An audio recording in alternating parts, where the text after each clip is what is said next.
কেমন আছেন ফুটবল প্রেমিক? আমি আর্জেন্টিনার সাপোর্টার। সকলে তো দেখছেন আমার একটা লাইভ করছিলাম ব্রাজিলের খেলার মধ্যে, রাত 12টা 15 মিনিটে আমার আইডিতে ঢুকিয়ে দেখেন। বলছিলাম একটা গোল ঠেলা দিল আগে দেয়াম।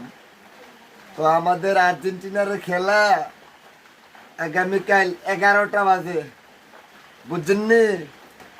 তো আর্জেন্টিনার যারা করেন, তো ফুটবল প্রেমিক ভাইয়ারে বলতেছি আমার লগে এমনি ঠেলা দেন, ঠেলা তো দুইটা দেয়াম ইনশাল্লাহ, বুঝছেন? আগে আগে কইয়া লাইলাম।